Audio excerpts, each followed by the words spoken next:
Sa pinakadulo ng Baryo Bolado, kung saan nagtatagpo ang ilog at lupa, nakatayo ang isang lumang tulay na yari sa bakal at semento.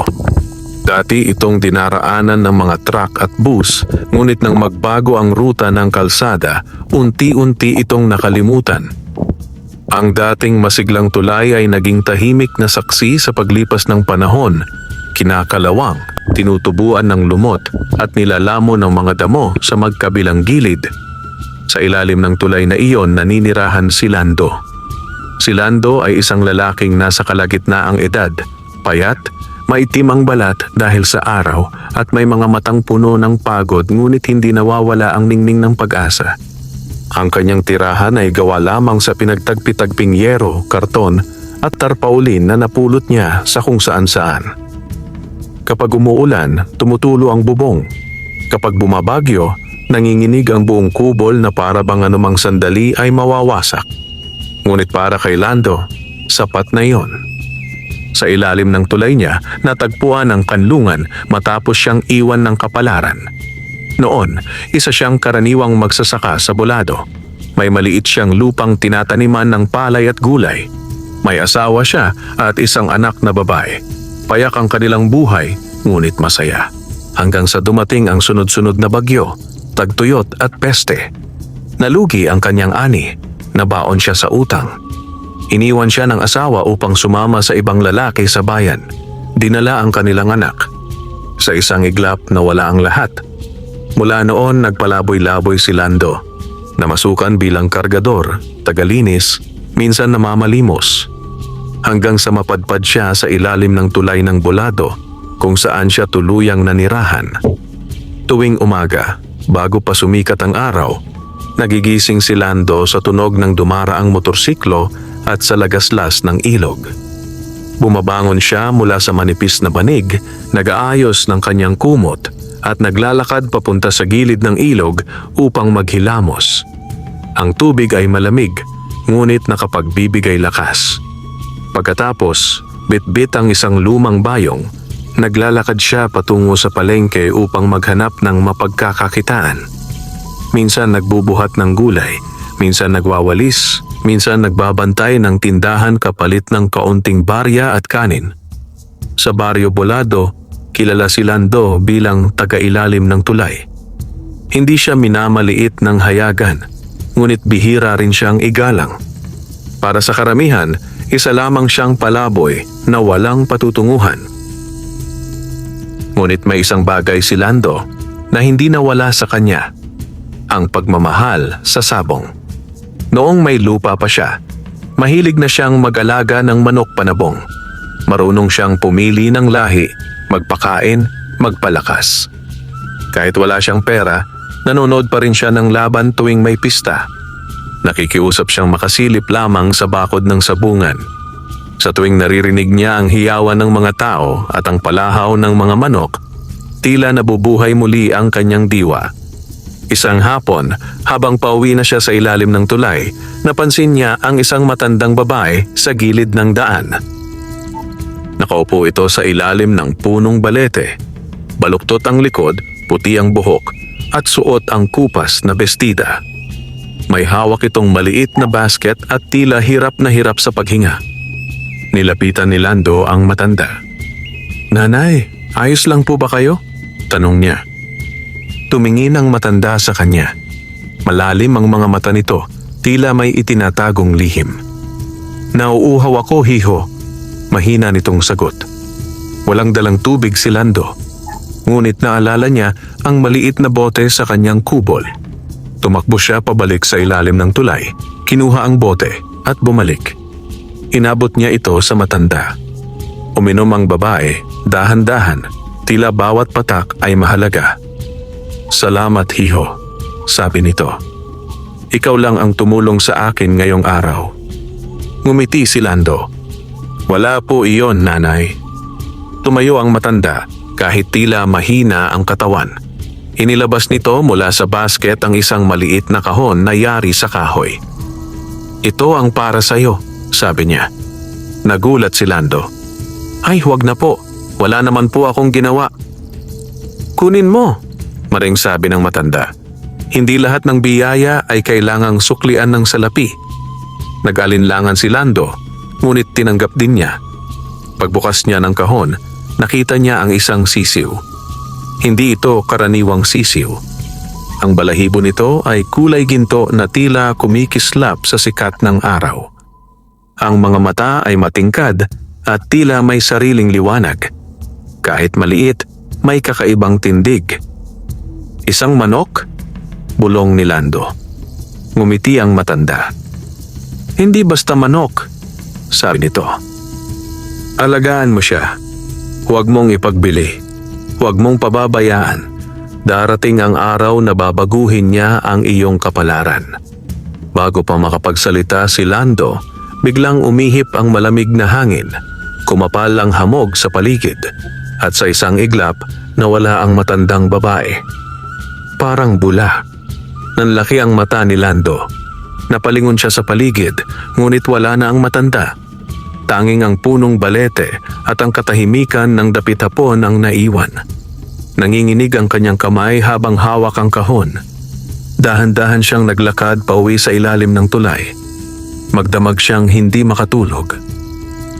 Inilagay niya ang kahon sa tabi niya. Paminsan-minsan ay sisilipin ang sisiw. Buhay na buhay ito, tahimik, tila may sariling mundo. Kinabukasan, gumawa siya ng maliit na kulungan mula sa kawayan at sirang lambat. Doon niya inilagay ang sisiw. Pinakain niya ito ng kanin, mais at anumang makuha niya. Kakaiba ang paglaki ng manok. Sa loob lamang ng ilang linggo, lumaki ito na parang buwan ang lumipas. Ang balahibo nito ay mas naging makintab. Kapag tinatamaan ng araw, tila nagliliwanag. Ang tilaok nito ay malakas at malinaw, umaalingaw-ngaw sa ilalim ng tulay. Napapansin ng mga tao sa baryo. Lando, ang ganda ng manok mo ah, sabi ng isang tinderong dumaraan. Saan mo nakuha yan? Napangiti lamang si Lando. Regalo lang po. Unti-unting naging usap-usapan ang kanyang manok. May ilan na nag-alok na bilhin ito. 5,000, Lando. 10,000. 20,000, huling presyo. Ngunit lagi siyang tumatanggi. Naalala niya ang sinabing matanda, huwag ipagbili. Sa gabi, minsan ay naririnig ni Lando na tila may bumubulong mula sa kulungan. Hindi malinaw ang salita, ngunit parang awit, parang panalangin, parang panata. Kapag sinusundan niya ang tunog, tumatahimik ito. Isang gabi, nanaginip siya. Nasa gitna siya ng kagubatan. Sa harap niya ay ang parehong matandang babae, nakatayo sa ilalim ng balete. Malapit na, sabi nito. Malapit na ang pagsubok. Kapag bumagsak ka, mawawala ang lahat. Kapag tumayo ka, aangat ka. Pagkagising niya, pawis na pawis siya. At sa tabi niya, ang manok ay nakatitig sa kanya, tila nauunawaan ang kanyang panaginip. Sa mga sumunod na araw, mas lalo niyang inalagaan ang manok. Dinadalhan niya ito ng malinis na tubig mula sa bukal. Pinipili niya ang pinakamagandang mais. Kinakausap niya ito na parang tao. Balang araw, makakaahon din tayo, bulong niya. Hindi na tayo maninirahan dito sa ilalim ng tulay. Isang umaga, may dumating na lalaking nakamotor. Siya si Berto, isang kilalang sabungero sa Karatig Baryo. Mayaman, maraming manok, at laging nananalo. Narinig nito ang balita tungkol sa gintong manok ni Lando. Lumapit ito at tiningnan ang kulungan. Hindi pangkaraniwan yan, sabi ni Berto. Gusto kong ipalaban. Kinabahan si Lando. Hindi pa po handa. Ngumisi si Berto. Bibigyan kita ng pagkakataon. Kung manalo, hati tayo sa premyo. Kung matalo, babayaran ko pa rin ang manok. Tahimik si Lando. Sa kanyang dibdib, may halong takot at pag-asa. Sa unang pagkakataon matapos ang maraming taon, may liwanag na muling sumisilip sa kanyang buhay. At sa ilalim ng lumang tulay ng bolado, Nagsisimula ng gumalaw ang kapalaran ng isang mahirap na sabongero at ng isang mahiwagang manok panabong. Nanatili siyang nakatayo sa tabi ng kulungan, hawak ang kawayan habang nakatitig ang mayamang sabongero sa gintong manok na tila isang mamahaling hiyas. Ang makina ng motorsiklo ay patuloy na umaandar, umuugong sa katahimikan ng ilalim ng tulay. Hindi mo kailangang mag-isip ng matagal. Dagdag ni Berto, isang laban lang, isang araw, isang pagkakataon. Tahimik si Lando. Sa loob ng kanyang dibdib, tila may nagbabangga ang damdamin. Takot na baka matalo ang manok at mawala ang tanging biyayang dumating sa kanya. Pag-asa na baka ito na ang simula ng pagbabago sa kanyang buhay. Hindi pa siya sanay. Mahina niyang sagot. Bata pa. Napangisi si Berto. Bata? Tingnan mo ang tindig. Tingnan mo ang mga mata. Hindi yan ordinaryong manok, Lando. Kahit sinong sabongero, makikita agad yan. Lumapit pa ito at bahagyang yumuko upang masdan ang balahibo. Kaya kong gawing milyonaryo ang manok na yan, sabi nito. Kasama ka. Napatungo si Lando. Naalala niya ang panaginip. Naalala niya ang babala ng matanda. May darating na pagsubok. Ito na ba iyon? Pag-iisipan ko po, sabi niya sa wakas. Tumango si Berto. May laban sa linggo, sa malaking sabungan sa San Roque. Babantayan kita. Kapag handa ka na, sabihin mo lang. Sumakay ito sa motorsiklo at umalis. Iniwan ang alikabok at ang bigat ng pasya sa dibdib ni Lando. Maghapon, hindi mapakali si Lando. Habang nagbubuhat siya ng mga gulay sa palengke, habang nagwawalis sa harap ng tindahan, habang kumakain ng kaning lamig sa gilid ng kalsada, iisa ang laman ng kanyang isip, ang laban. Sa gabi, bumalik siya sa ilalim ng tulay na tila ba may pasan-pasang bato sa dibdib. Nilapitan niya ang kulungan. Tahimik ang manok. Nakatayo ito ng tuwid, ang ulo ay bahagyang nakataas, ang mga mata ay nagniningning sa dilim. Handa ka na ba? Bulong ni Lando. Walang sagot. Ngunit tila kumurap ang manok at marahang tumilaok. Parang may ibig sabihin. Umupo si Lando sa tabi ng kulungan at napabuntong hininga. Kung matalo ka, sabi niya, babalik tayo sa dati. Kung manalo ka, baka makaalis na tayo rito. Mula noon, nagsimula siyang maghanda. Tuwing madaling araw, bago pa magliwanag ang langit, binubuhat niya ang manok at tinadala sa tabi ng ilog. Pinapaliguan niya ito ng malinis na tubig. Marahan niyang pinupunasan ang balahibo gamit ang lumang tela. Pinapakain niya ito ng piniling mais, bigas, at pinakuluang itlog na hiningi niya sa mga tindera. Kapag walang makain, siya ang nagtitipid. Mas inuuna niya ang manok kaysa sa sarili. Natutulog siyang gutom, ngunit kontento. Sa umaga, pinapatakbo niya ang manok sa damuhan. Pinapatalon. Pinapahampas sa hangin ang mga pakpak. Tinuruan niya itong umatras, umatake, umiwas. Ginamit niya ang lahat ng natutunan niya noon bilang magsasabong. Habang tumatagal, lalong nagiging kakaiba ang manok. Mas mabilis ito kaysa sa iba. Mas malakas ang sipa. Mas matalim ang titig. Kapag sumasalpok ang hangin sa balahibo nito, tila may bahagyang kislap. May mga gabing kinakausap siya nito sa panaginip. Sa kanyang panaginip, nakikita niyang lumalaban ang manok sa gitna ng malaking sabungan. Sa bawat hampas, nagiging liwanag ang dugo. Sa bawat tilaok, may tunog na parang kampana. At sa gitna ng karamihan, naroon ang matandang babae nakatingin sa kanya. Piliin mo ang lakas, sabi nito. Piliin mo ang puso. Isang araw bago ang laban, muling bumalik si Berto. May dala siyang 2 tauhan at isang malaking sako ng feeds. Handa ka na ba? Tanong nito. Tumingin si Lando sa kanyang manok. Tahimik, matatag, parang sundalong naghihintay ng utos. Opo, sagot niya. Ngumiti si Berto. Magaling, bukas ng umaga sunduin kita. Kinabukasan, bago pa sumikat ang araw, gumising si Lando. Nagluto siya ng kaunting lugaw gamit ang huling bigat na natira sa kanya. Pinakain niya ang kalahati sa manok, kalahati sa sarili. Nagsuot siya ng pinakamalinis niyang damit, isang kupas na polo at pantalon na may ilang punit. Dumating ang motorsiklo ni Berto. Isinakay nila ang kulungan. Habang umaandar ang sasakyan, unti-unting nawala sa likuran ng tulay ng bulado. Sa unang pagkakataon matapos ang maraming taon, lumalayo si Lando sa kanyang kinagisnan. Hindi niya alam kung babalik pa siya roon bilang mahirap na palaboy o bilang taong may bagong buhay. Pagdating nila sa sabungan ng San Roque, nabigla si Lando. Napakalaki nito.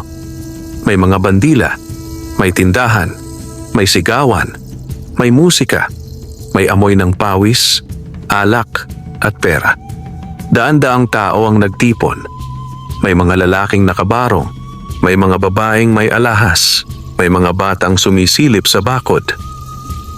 Sa gitna ng lahat, ang bilog na sabungan na parang entablado ng kapalaran. Tiningnan ng mga tao ang manok ni Lando.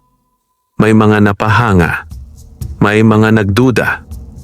Parang ginto ang balahibo, bulong ng isa. Baka dinaya, sabi ng iba. Dinala si Lando sa isang sulok. Ipinarehistro ang manok. Nilagyan ng tari. Habang ikinakabit ang patalim, nanginginig ang kamay ni Lando. Mag-ingat ka, bulong niya. Hinaplos niya ang leeg ng manok. Bigla nitong tinuka ang kanyang daliri. Hindi masakit, parang babala. Parang sinasabing, magtiwala ka. Tinawag ang laban. Unang laban, gintong manok ni Lando laban sa itim na lawin ni Ramon. Umugong ang sabungan. Sumigaw ang mga tao. Pumusta ang marami. Si Lando ay nanatiling nakatayo sa gilid, pawis na pawis, nanlalambot ang tuhod. Sa kabilang panig, naroon ang kalaban. Isang malaking itim na manok, mabangis ang mata, makapal ang kalamnan. Tinignan ito ni Lando. Malakas, bulong niya. Binuksan ang mga kulungan. Sabay na lumabas ang dalawang manok. Nagkatinginan, nagtilian, at sa unang pagkakataon, humarap ang mahiwagang manok ni Lando sa kanyang kapalaran. Habang humahawak si Lando sa kanyang dibdib, isang tanong ang paulit-ulit sa kanyang isip. Ito na ba ang simula ng pag-angat o ng tuluyang pagbagsak? Wala na siyang naririnig kundi ang tibok ng sariling puso. Wala na siyang nakikita kundi ang dalawang manok sa gitna ng bilog na arena. Ang gintong manok niya at ang itim na lawin ni Ramon. Tahimik ang sandali. Parang humihinga ang buong paligid. Pagkatapos, isang hiyaw ang pumunit sa hangin. Laban na! Biglang nagluksuhan ang mga tao. Umugong ang sigawan. Umalingaw-ngaw ang tapakan. Uminit ang paligid sa tensyon at pananabik. Sumugod ang itim na lawin. Mabilis. Malakas. Parang kidlat na itim. Ngunit mas mabilis ang gintong manok. Isang iglap bago tumama ang sipa ng kalaban, umatras ito. Umiwas. Pumihit sa hangin at sa pag-ikot ng katawan, sumikad pabalik. Sumirit ang dugo. Napaatras ang itim na lawin. Nagulat ang karamihan. Ang bilis? Parang hangin. Hindi ordinaryo yan. Napatakip si Lando sa bibig. Hindi niya inaasahan ang ganong galaw. Parang may sariling isip ang kanyang alaga. Muling sumugod ang itim na manok, mas galit, mas mabangis. Tumalon ito ng mataas at bumagsak na parang bato mula sa langit. Tumama ang mga paa nito sa dibdib ng gintong manok. Napahiyaw ang mga tao. Nayanig si Lando. Hindi! Bulong niya. Ngunit sa halip na bumagsak, gumulong ang kanyang manok sa lupa. Agad tumayo at muling humarap. Ang mga mata nito ay lalong nagliwanag. Parang nag-aapoy.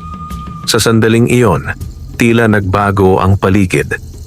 Sa paningin ni Lando, nagmistulang kumislap ang hangin. Parang may manipis na liwanag na bumabalot sa kanyang manok.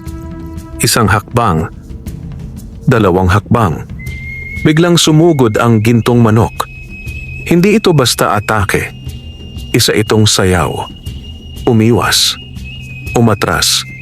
Sumikad. Tumalon. Sumalpok. Sa bawat galaw, tila may ritmo. Tila may himig na siya lamang ang nakaririnig. Tinamaan ang leeg ng itim na lawin. Sumirit ang dugo. Napaatras ito, nanginginig. Ngunit hindi pa tapos. Muling bumangon ang kalaban, pilit na lumalaban kahit sugatan. Sumugod ito sa huling pagkakataon. Nagharap sila sa gitna. Nagkabanggaan. Nagpalitan ng hampas. Naghalo ang itim at ginto, dugo at balahibo, sigaw at alingawngaw. Napapikit si Lando. Hindi niya kayang panoorin. Sa kanyang isipan, bumalik ang lahat ng kanyang pinagdaanan. Ang bukid, ang asawa, ang anak, ang ulan, ang gutom, ang ilalim ng tulay. Panginoon, bulong niya. Kahit ito na lang. Biglang tumahimik ang sabungan. Isang iglap, isang kisap mata. Nang muling bumukas ang kanyang mata, isa na lamang ang nakatayo. Ang gintong manok. Nakatindig ito sa gitna, duguan ang pakpak, may sugat sa dibdib, ngunit matatag. Sa paanan nito, nakahandusay ang itim na lawin. Hindi na gumagalaw. Sumabog ang sigawan. Panalo! Panalo ang gintong manok! Grabe yon! Tumalon si Berto sa tuwa.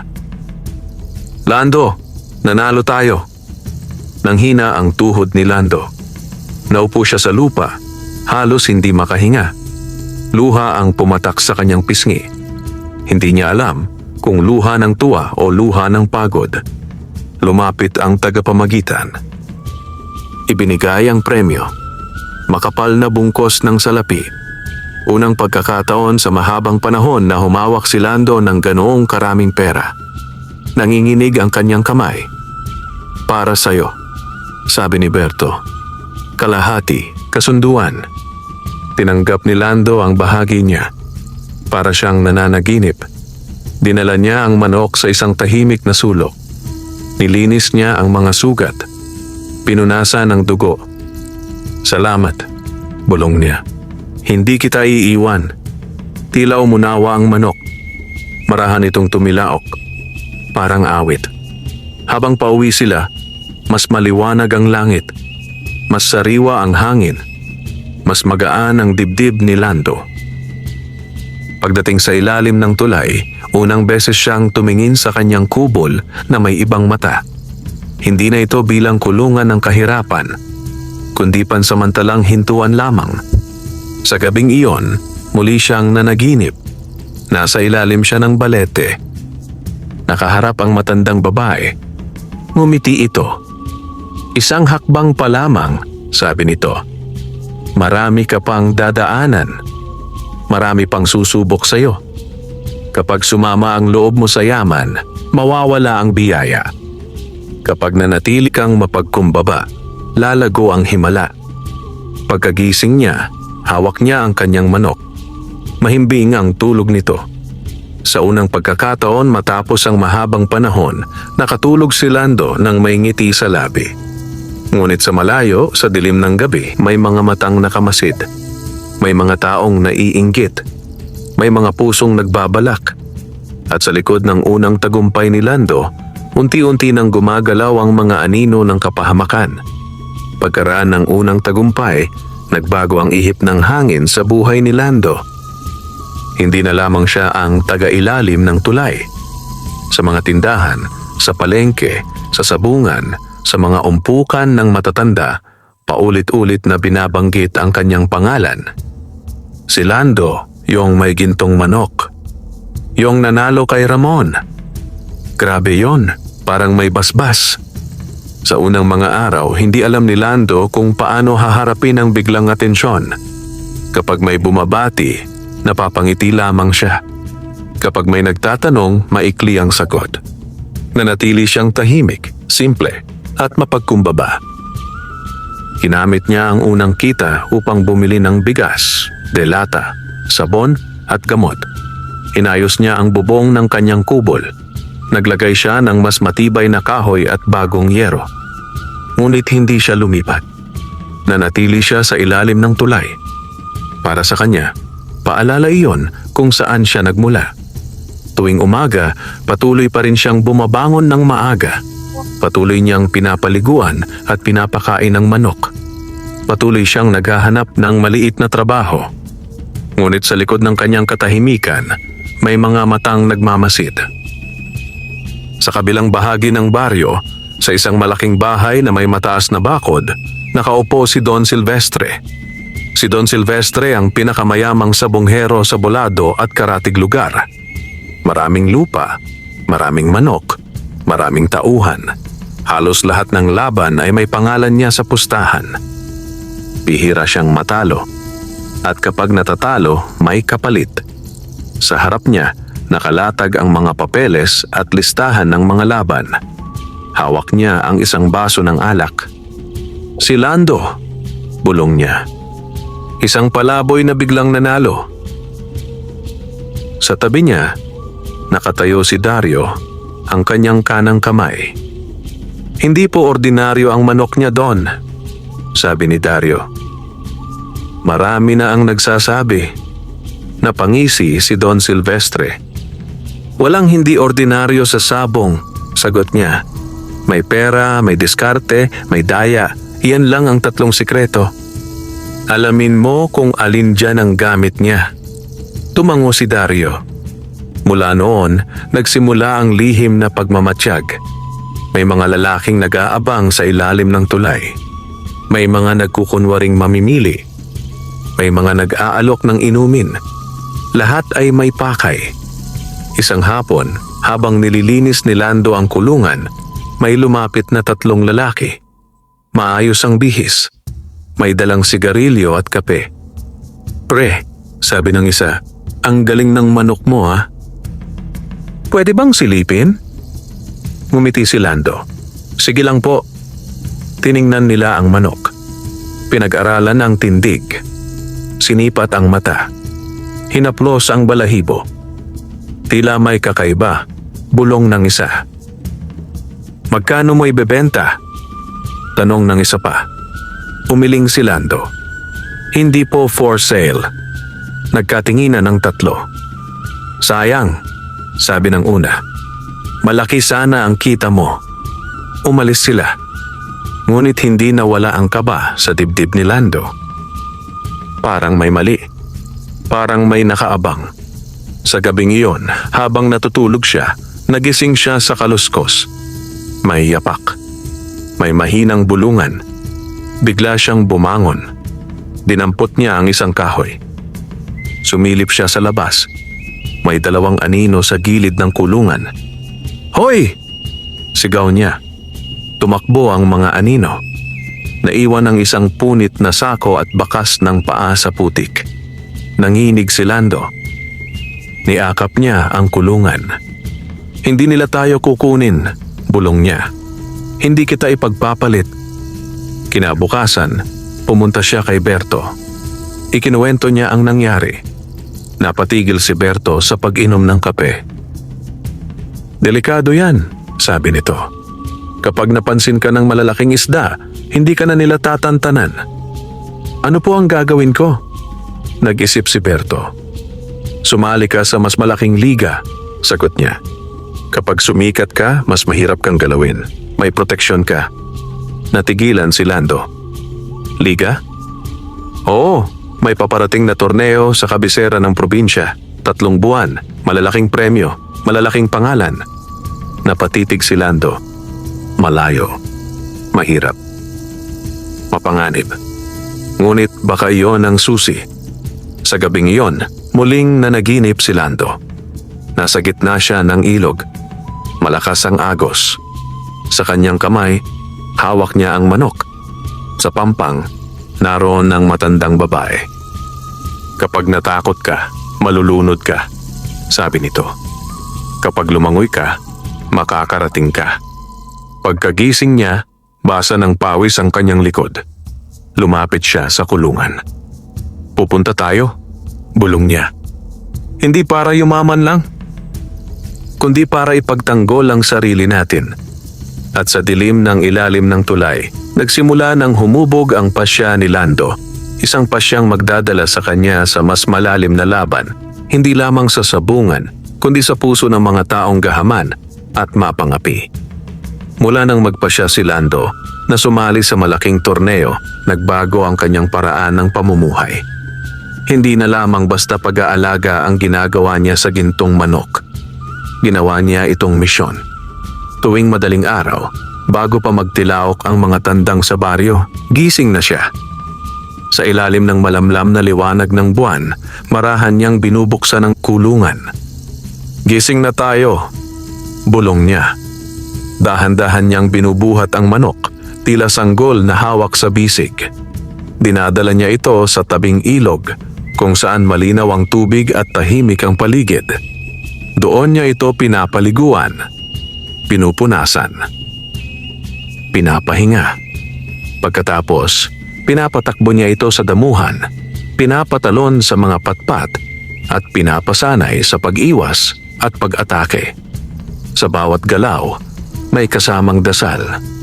Hindi niya alam kung kanino siya nananalangin. Sa Diyos, sa kalikasan, sa matandang babae, o sa kapalaran. Basta nananalangin siya.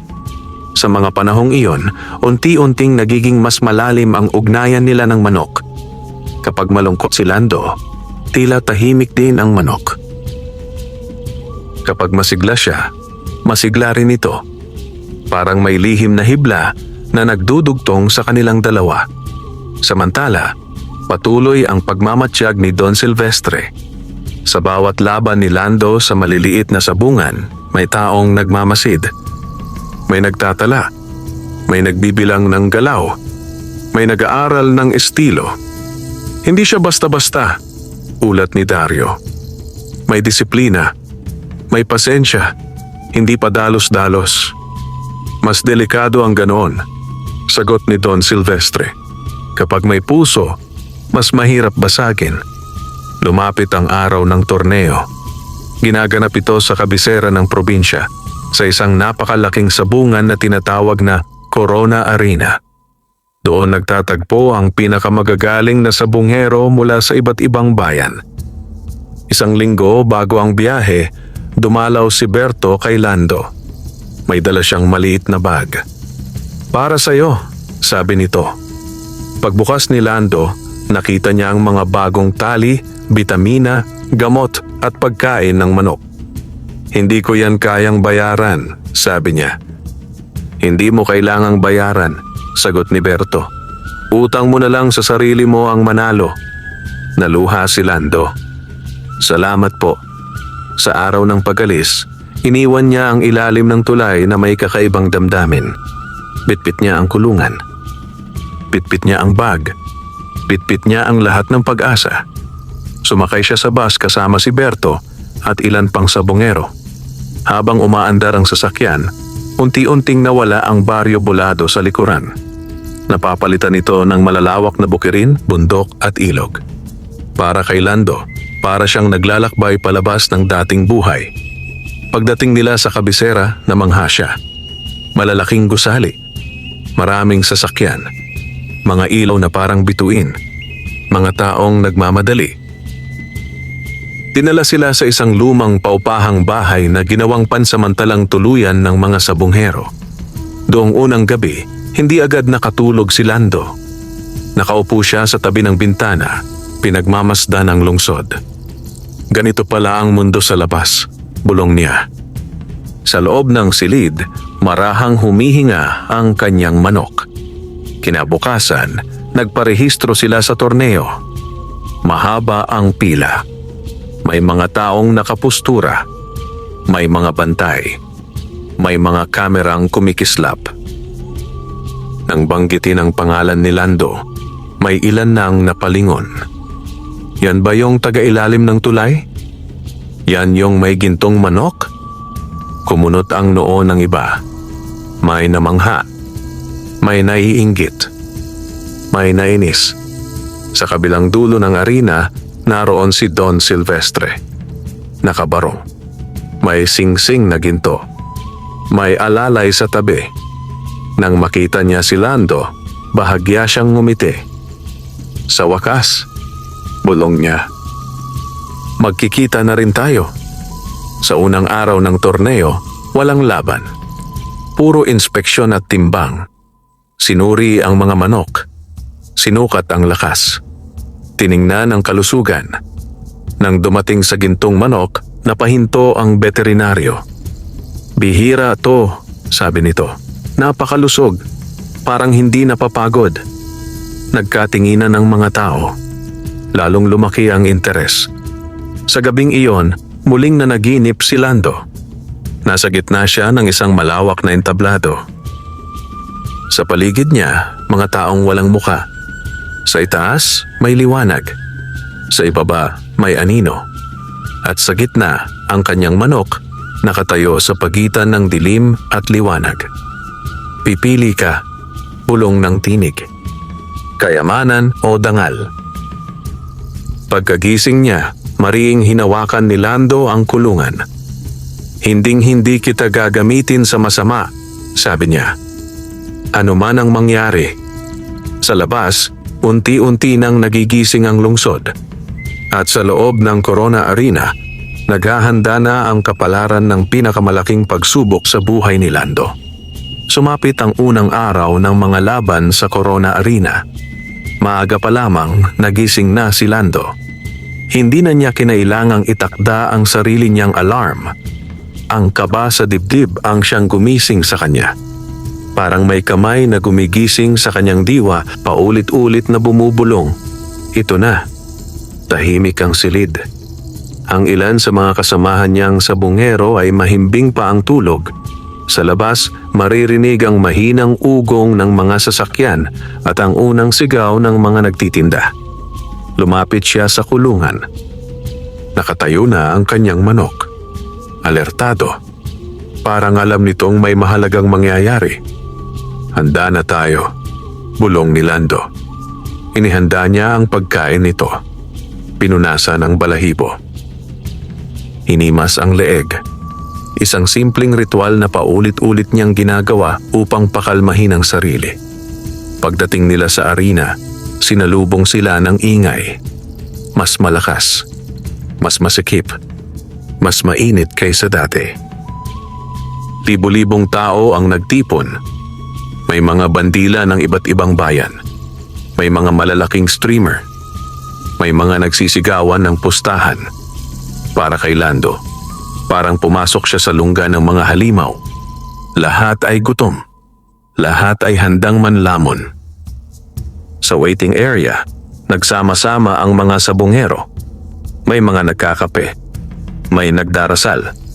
May nagyoyosi. May nakatitig lamang sa kawalan. Doon unang nakaharap ni Lando ang ilan sa mga alamat ng sabungan. Si Mang Turo na 30 taon nang hindi natatalo sa finals. Si Aling Rosa na kilala sa matitinik na lahi ng manok. Si Poldo Kidlat na sikat sa biglaang panalo. Tinitigan siya ng ilan. May ilan na ngumiti. May ilan na tila hinahamon. Baguhan? Tanong ni Mang Turo. Opo, sagot ni Lando. Pero matapang, dagdag nito. Kita ko sa mata mo. Ngumiti si Lando. Tinawag ang unang laban niya. Table 4. Lando ng Bolado laban kay Poldo Kidlat. Parang bumagal ang oras. Tumayo si Lando. Nanlamig ang kanyang kamay. Ngunit humakbang siya. Sa gitna ng arena, nakita niya ang kalaban. Si Poldo ay batang-bata pa. Mayabang ang tindig at may dalang pulang manok na parang apoy. Good luck, sabi ni Poldo. Ngunit may halong pang-iinsulto. Tumango lamang si Lando. Habang ikinakabit ang tari, ramdam niya ang panginginig ng kanyang kamay. Ngunit nang maramdaman niya ang init ng katawan ng kanyang manok, kumalma siya. Parang may dumadaloy na lakas. Laban! Sabay silang pinakawalan. Mabilis ang pulang manok. Sunod-sunod ang sipa. Parang ulan ng kidlat. Napaatras ang gintong manok. Napasinghap ang mga tao. Baka tapos na. Ngunit biglang huminto ang pag-atake. Umiwas ang gintong manok. Pumihit. Sumalakay. Isang matalim na tama sa tagiliran. Sumirit ang dugo. Nabigla si Poldo. Muling sumugod ang kanyang manok, galit na galit. Ngunit tila nagbago ang ritmo. Parang sinasabay ng gintong manok ang galaw ng kalaban. Parang binabasa nito ang bawat kilos. Sa isang iglap, tumalon ito ng mataas. Bumagsak. Tumama sa leeg. Bumagsak ang pulang manok. Tahimik. Panalo si Lando. Malingaw-ngaw ang palakpakan. Baguhan pero halimaw. Grabe ang manok. Huminga ng malalim si Lando. Nakatayo pa siya. Hindi pa tapos. Sa sumunod na mga araw, sunod-sunod ang laban. Iba't ibang estilo. Iba't ibang lakas. Ngunit isa-isa, bumabagsak ang kalaban. Sa bawat panalo, dumarami ang tao sa paligid niya. May bumabati. May nakikiusap. May nag-aalok. Lipat ka sa amin. Bibigyan ka namin ng puhunan. Sa amin ka na lang. Ngunit lagi siyang tumatanggi. Sa malayo, tahimik na nagmamasid si Don Silvestre. Habang nananalo si Lando, lalong umiigting ang kanyang galit. Hindi na pwedeng pabayaan yan, sabi niya kay Dario. Kailangan nating galawin. Sa ikatlong gabi ng torneo, pagod na pagod si Lando. Maraming sugat ang kanyang manok. Maraming pasa. Ngunit hindi ito sumusuko. Sa gitna ng gabi, nagising si Lando. May naramdaman siyang kakaiba. Parang may malamig na hangin sa silid. Pagmulat niya, nakita niya ang anino ng matandang babae sa tabi ng kulungan. Hindi malinaw. Parang usok. Mag-ingat ka, bulong ng tinig. May darating na pagtataksil. Hindi lahat ng ngumingiti ay kaibigan. Pagkawala ng anino, napaupo si Lando. Hingal. Pawis. Hawak ang dibdib. Sa labas, tahimik ang lungsod. Ngunit sa likod ng katahimikan, may mga kamay nang gumagalaw upang sirain ang kanyang kapalaran. Pagkatapos ng babala sa kanyang panaginip, hindi na naging panatag ang loob ni Lando. Sa bawat tunog sa pasilyo, napapalingon siya. Sa bawat yabag sa labas ng silid, napapahawak siya sa kulungan. Parang may aninong sumusunod sa bawat galaw niya. Kinabukasan, habang papunta siya sa arena, ramdam niya ang bigat ng mga matang nakasunod sa kanya. May mga taong ngumingiti. May bumabati. May pumapalo sa balikat niya. Ngunit sa likod ng mga ngiti, may malamig na intensyon. Sa waiting area, may lumapit sa kanya. Isang lalaking naka-jacket. Maayos ang ayos at may dalang thermos. "Lando," sabi nito. "Ako si Nico, kaibigan ni Berto." Nabigla si Lando. "Ah, ganun po ba?" "Oo," sabi ni Berto. "Alagaan ka raw namin dito." Iniabot nito ang thermos. Mainit na tsa, pampalakas. Nagalinlangan si Lando. Hindi niya kilala ang lalaki. Ngunit dahil nabanggit ang pangalan ni Berto, bahagya siyang napaluwag. "Salamat po," sabi niya. Ngunit bago niya mainom, may biglang humawak sa kanyang braso. "Hoy!" Si Mang Turo. Nakatingin ito ng seryoso. "Huwag mo munang inumin yan." Nagulat si Lando. "Bakit po?" Hindi sumagot si Mang Turo. Kinuha nito ang takip ng thermos, ibinuhos ang kaunting laman sa sahig. Maya-maya may dumating na pusa. Dinilaan nito ang likido. Ilang saglit lang, nagsuka ang pusa at nangisay. Napaatras si Lando. Namuti ang muka. Si Nico ay biglang umatras. Hindi ko alam yan," pautalutal niyang sabi. Ngunit bago pa siya makapaliwanag, dumating ang mga gwardya. Hinawakan si Nico. Ikinulong. Tinignan ni Mang Turo si Lando. Sa larong ito, sabi niya, hindi lang manok ang pinapatay. Nanlamig ang buong katawan ni Lando. Naalala niya ang babala. May darating na pagtataksil. Totoo nga. Mula noon, mas naging maingat siya. Hindi na siya tumatanggap ng kahit anong pagkain o inumin mula sa iba. Si Berto na lamang ang pinagkakatiwalaan niya. At si Mang Turo. Sa mga sumunod na laban, lalong naging mainit ang tensyon. May mga pumipiyok na pustahan. May mga nag-aaway. May mga nahuhuli sa daya. Sa bawat panalo ni Lando, lalong umiinit ang paligid. Sa quarterfinals, hinarap niya si Aling Rosa. Ang kanyang manok ay puti, payat, ngunit kilala sa biglaang pag-atake. Mag-ingat ka, sabi ni Aling Rosa. Hindi kita kaaway, pero hindi rin kita pagbibigyan. Tumango si Lando. Nang magsimula ang laban, tila naglalaro ang puting manok. Paikot-ikot, pasulpot-sulpot, biglang susugod, biglang aatras. Ilang beses nasugatan ang gintong manok. Napatayo ang mga tao. Delikado. Baka matalo na. Ngunit sa gitna ng kaguluhan, tila may bulong na narinig si Lando. Sa kanyang isip, hintayin mo. Ngayon, biglang sumugod ang gintong manok.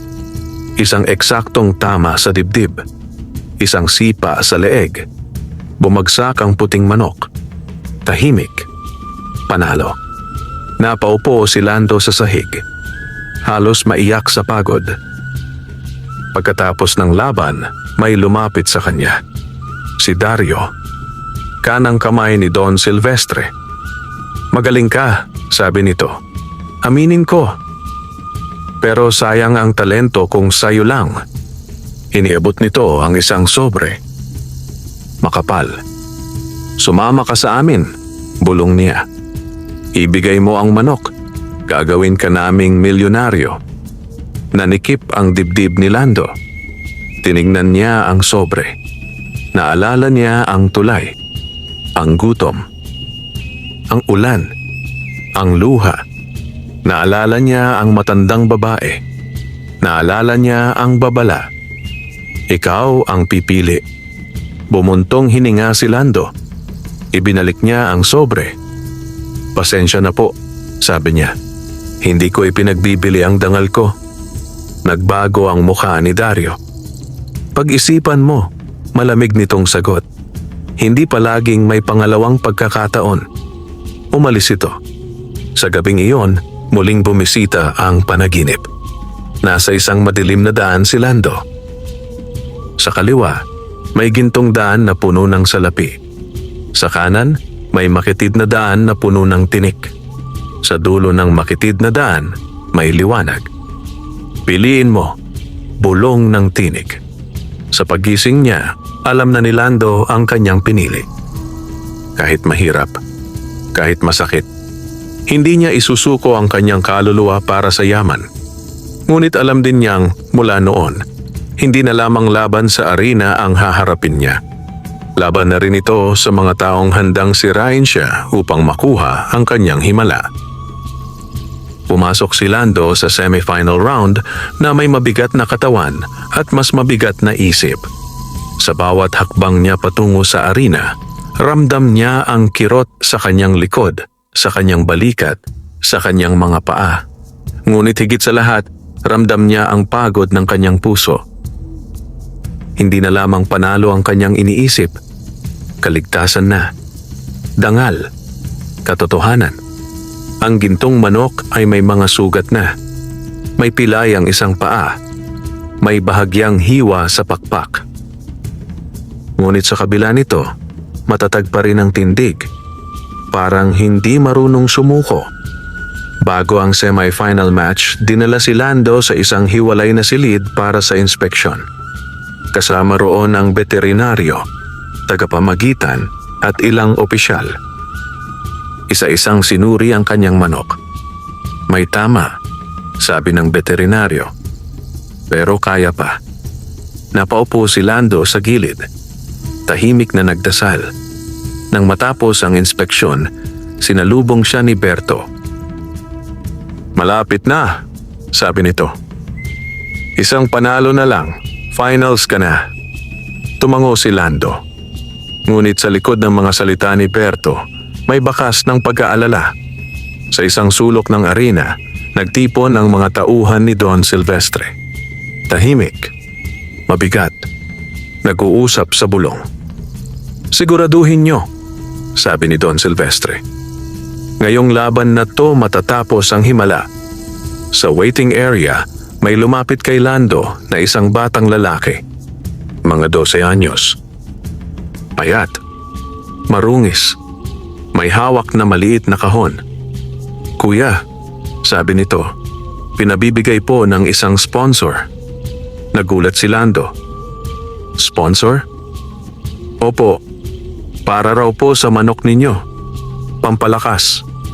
Tumingin si Lando sa kahon.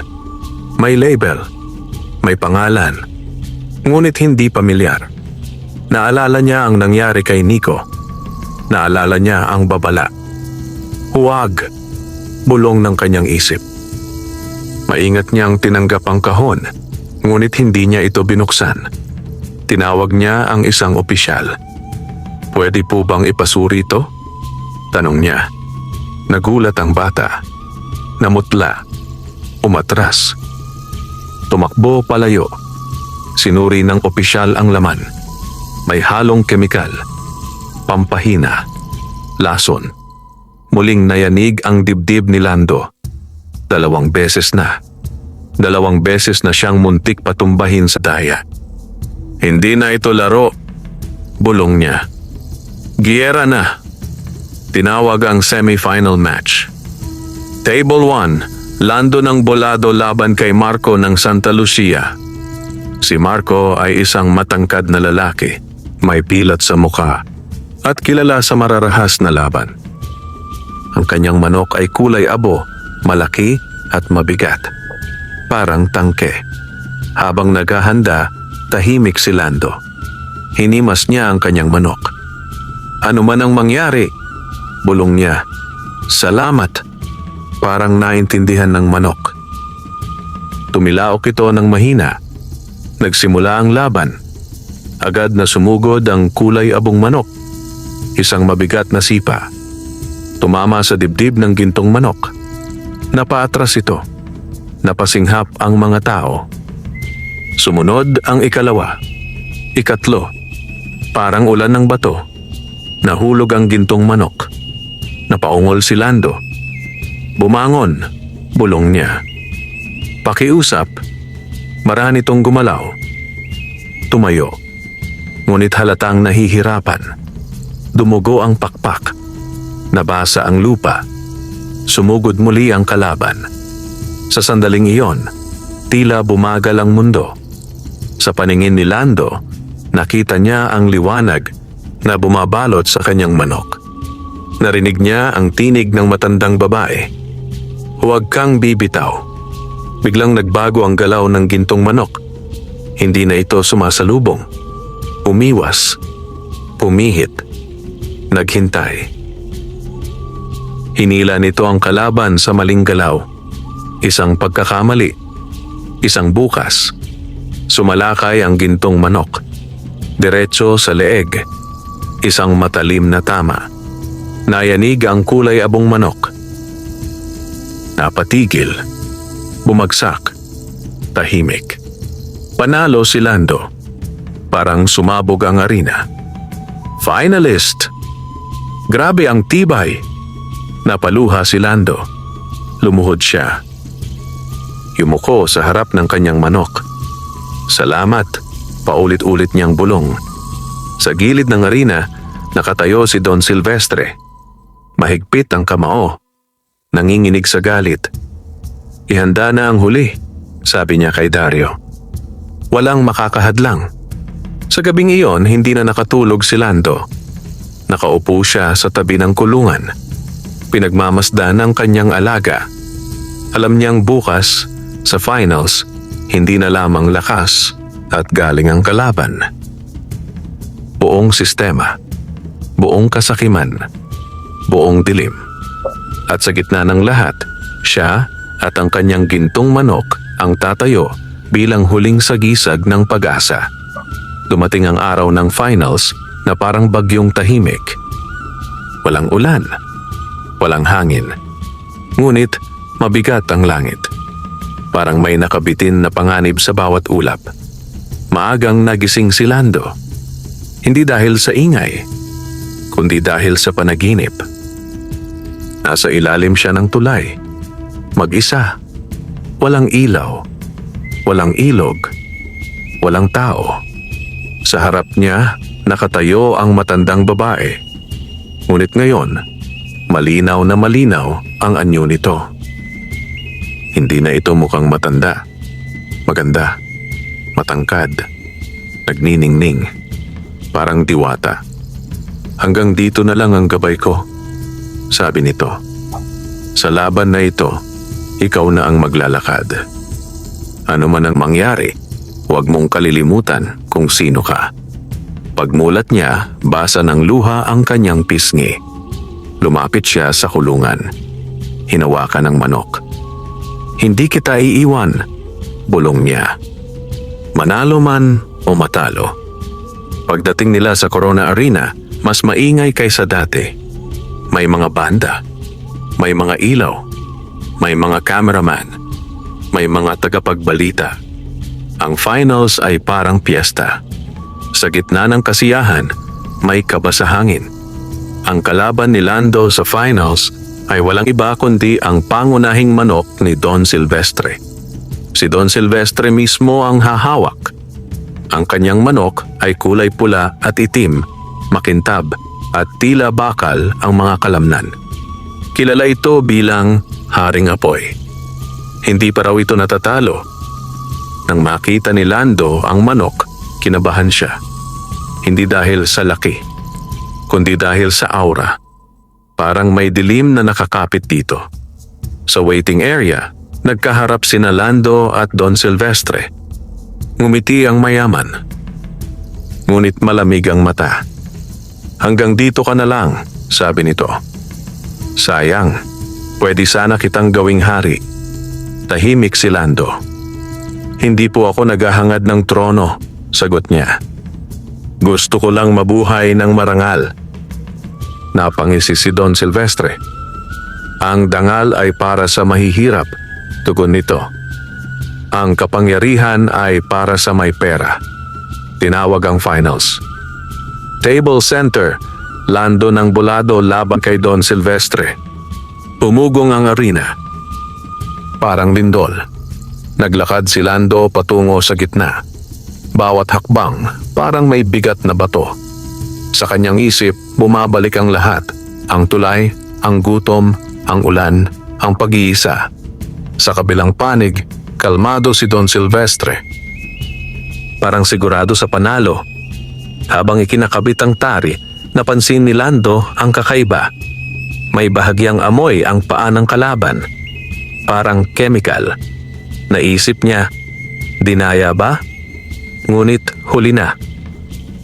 Nagsimula ang laban. Sumugod agad ang Haring Apoy. Isang bagsik na atake. Diretso. Walang pasubali. Tinamaan ang gintong manok. Napasubsob. Sumigaw ang mga tao. Wala na. Ngunit bumangon ito. Duguan. Nanginginig. Ngunit buhay. Muling umatake ang kalaban. Sunod-sunod. Walang pahinga. Parang makina. Napaupo si Lando. Nakikiusap ako. Pulong niya. Lumaban ka. Sa sandaling iyon, tila may liwanag na bumaba mula sa itaas. Hindi ito nakita ng lahat. Si Lando lamang. Bumalot ito sa kanyang manok. Biglang tumigil ang pag-atake. Parang nabigla ang Haring Apoy. Nagalangan. Isang segundo. Isang pagkakataon. Sumalakay ang gintong manok. Isang tama. Dalawa. tatlo. Sunod-sunod. Tumama sa dibdib, sa leeg, sa pakpak. Napaurong ang haring apoy. Dumugo. Umalingaw-ngaw ang arena. Baliktad. Bumabawi. Ngunit hindi pa tapos. Sa huling pagsugod, nagbanggaan ang dalawang manok. Sabay bumagsak. Tahimik ang paligid. Walang sumigaw. Walang pumalakpak. Parang huminto ang mundo. Dahan-dahang tumayo ang gintong manok. Isang hakbang. Dalawa. Tumilaok. Malakas. Malinis. Bumagsak ang haring apoy. Hindi na gumalaw. Panalo. Sumabog ang arena. Sigawan. Palakpakan. Hiyawan. Napahandusay si Lando sa lupa. Umiiyak. Natawa. Napasigaw. Salamat. Paulit-ulit. Sa gilid, nanlilisik ang mata ni Don Silvestre. Ngunit wala na siyang magawa. Tapos na. Nang ianunsyo ang resulta, itinanghal si Lando bilang kampeon ng Corona Arena. Mula sa ilalim ng tulay, umangat sa tuktok ng sabungan. Ngunit alam ni Lando, hindi pa rito nagtatapos ang kanyang kwento. May huling kabanata pa.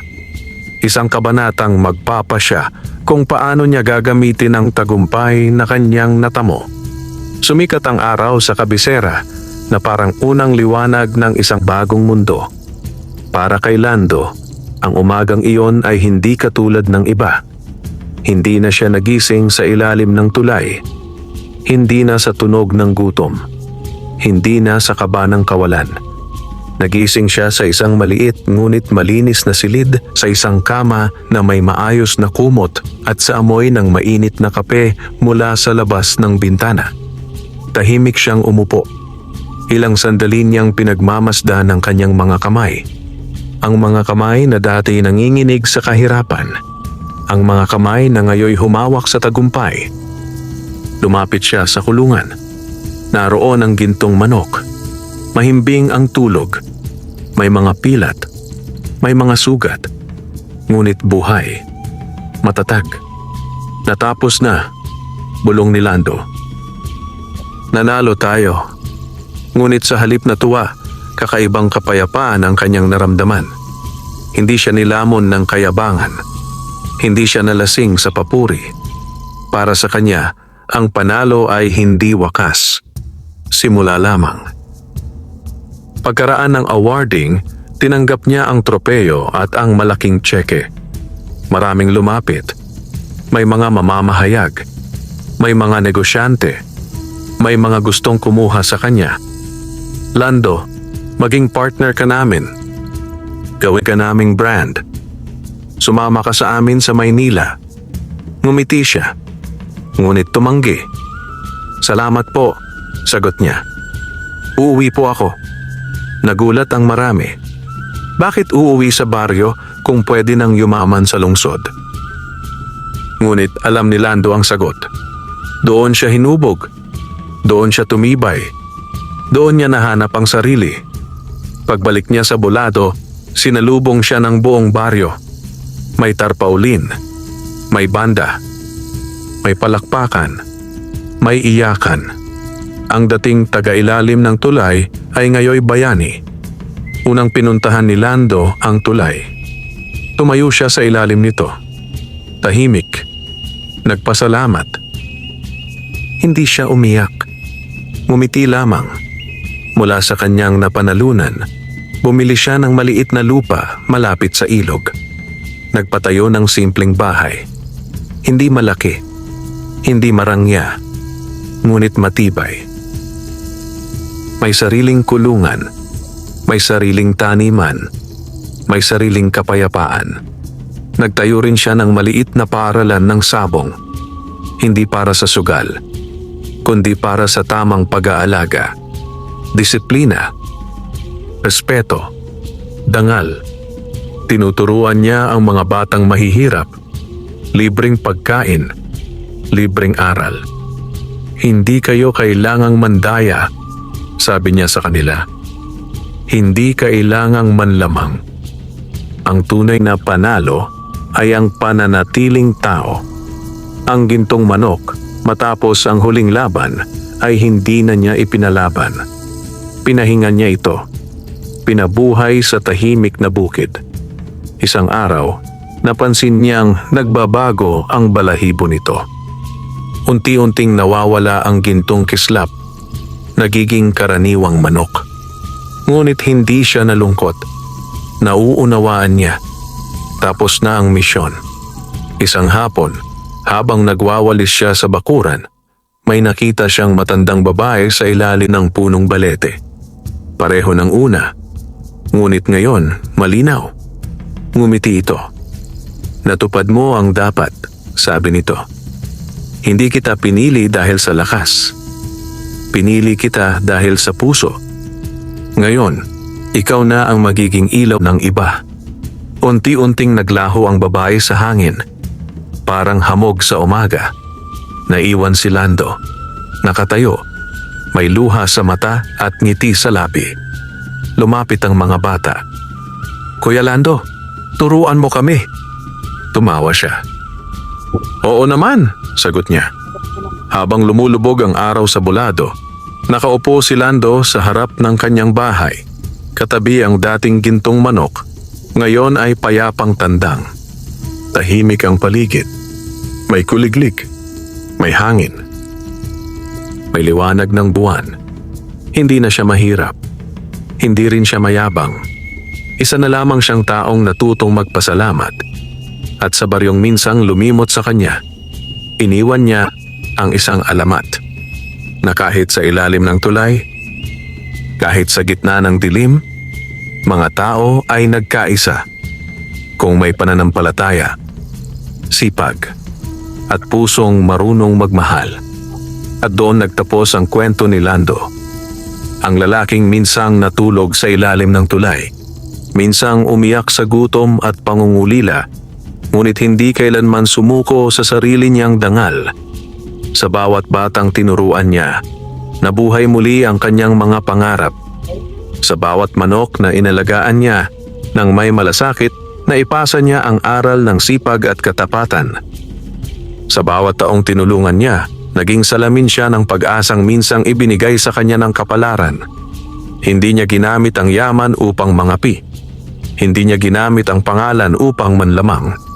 Ginamit niya ang lahat upang magtayo, hindi manira. Lumipas ang mga taon. Namatanda si Lando na may mapayapang puso. Sa kanyang bakuran, patuloy na tumitilaok ang mga manok tuwing umaga. Parang paalala ng kanyang pinanggalingan. At sa ilalim ng lumang tulay ng bulado, may maliit na karatulang nakapaskil. Dito nagsimula ang isang alamat. Walang ingranding monumento. Walang rebulto, walang gintong palamuti. Ngunit sa puso ng mga tao, nakaukit ang kanyang kwento. Kwento ng isang mahirap na sabongero, na pinayaman ng isang engkantong manok. Ngunit higit sa lahat, pinayaman ng kabutihan, katapatan, at pagmamahal. At sa bawat pagsikat ng araw sa bulado, muling binubuhay ng hangin ang kanyang pangalan. Hindi bilang alamat ng sabong, kundi bilang alamat ng pag-asa, waka,